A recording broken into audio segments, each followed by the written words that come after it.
Every year at WrestleMania, you gotta understand, WrestleMania is always in the very beginning of April. It's essentially a fertility, sorcery ritual.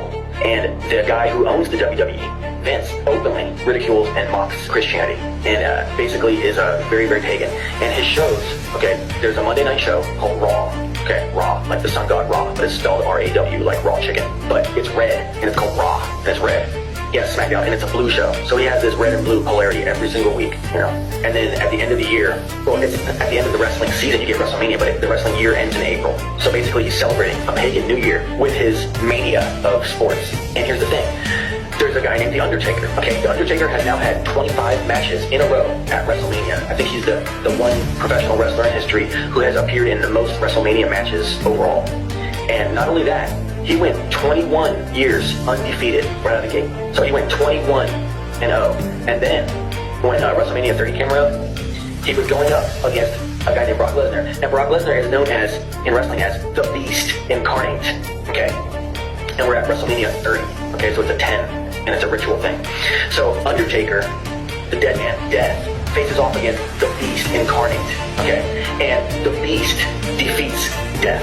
And it's the first time Death loses at WrestleMania, the spring festival of rebirth, for the pagan psychopath Vince McMahon. And his pagan ritualistic psychosis in effect. You know, he murdered Chris Benoit, everybody knows that now.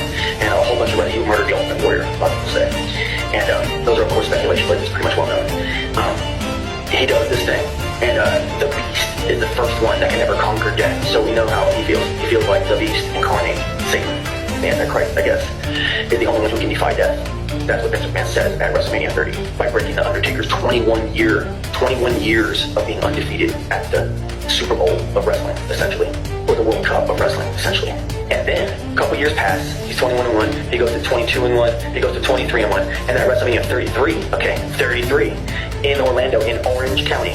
Okay, the same place that the Pulse hoax shooting happened and the Christina Grimmie hoax murder happened. Okay, it comes to Orlando in Orange County, and they have WrestleMania 33. And guess what? Now, The Undertaker faces a guy named, you're not going to believe it, Roman Reigns, R-E-I-G-N-S, like the king reigns over his kingdom. Roman Reigns, okay? And guess what? Roman Reigns is the second guy in history that now defeats death. Isn't that funny? So, only the Beast Incarnate Satan or the Roman Empire can defeat death. That's what Vince McMahon wants to tell you. And now Death has retired, essentially, I think. A lot of people think that after his 25 years now, because now he's 23-2, and it's 25 years of competing at WrestleMania. His first loss was at 30. His second loss was at 33. It's a lot of number magic and a lot of spring fertility magic, too. And Vince finally wants to celebrate death. And maybe death is a holiday. Maybe death is a holiday for his satanic sect.